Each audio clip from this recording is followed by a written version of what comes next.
penggabungan apa namanya beberapa dinas Pak nantinya. Oh ya, teman-teman, di 2024 nanti semua insya Allah kan sudah ada perda. Perda itu adalah terkait dengan organisasi. Organisasinya tidak berbeda, organisasinya tetap. Tapi terkait tupoksi yang kita tuangkan di dalam perwali, maka perizinan ini akan kita satukan menjadi satu.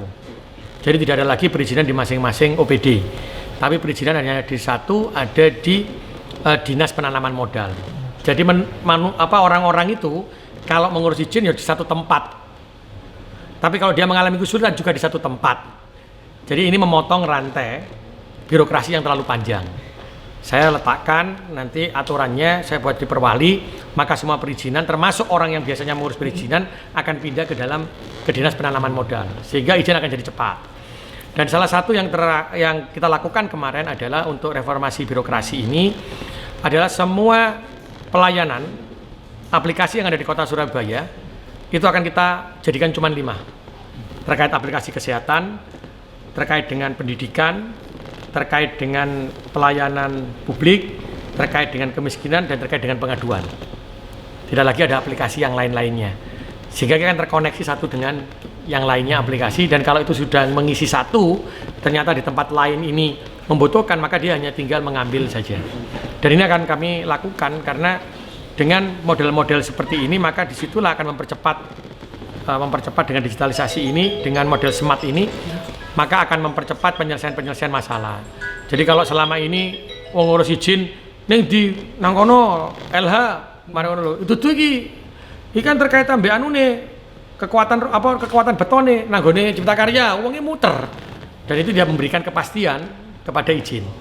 Karena yang kita lakukan sekarang reformasi birokrasi ini adalah yang saya menjadi visi saya, menjadi tujuan itu adalah satu, kemiskinan, kedua terkait dengan investasi. Kalau kemiskinan pasti akan berhubungan dengan stunting, dengan pengangguran dan macam-macam. Tapi kalau terkait dengan investasi, maka terkait dengan pembangunan. Sehingga saya harus memberikan kepastian kepada seluruh investor yang masuk ke Surabaya bahwa perizinan sudah pasti. Dan yang kemarin saya juga sampaikan terkait dengan Adminduk tahun 2024 pelayanannya harus 1 hari. Jadi KTP kudu mlebu sedina dadi, KK sedina dadi. Kan nggak mungkin, kalau KK itu kan sebenarnya nggak usah diminta, kan harus berubah sendiri. Contoh sekarang ketika saya mengajukan izin KK, anakku kan biasanya tulisannya SD. Biasanya KK ku sampai gede, ku ganti-ganti ki. Jadi SD terus. Nah ini sebenarnya saya minta kepada Dispenduk, gak kaya ngono lek wis berubah, wis dadi SMP, ya kiriman kakak sing anyar, gak usah dia njaluk kiriman. Karena dia kan berubah otomatis. Nah itu nggak bisa Pak. Kemarin saya baru ngurus. Nah nanti 2024 baru bisa. Karena 2024 itu yang saya mau selesaikan semuanya. Jadi di 2000 saya juga kan jadi aneh ketika masyarakat itu harus mengurus dulu apa. Juga terkait dengan akte kematian. Akte kematian itu kalau sudah ada yang melaporkan akte kematian, maka secara otomatis KTP-nya dicabut. Setelah itu kakaknya juga berubah langsung dikirim ke rumah warga. Ini yang kita lakukan. Jadi nanti insya Allah di 2024 yang itu kita lakukan. Jadi reformasi birokrasi kita akan lakukan di sana.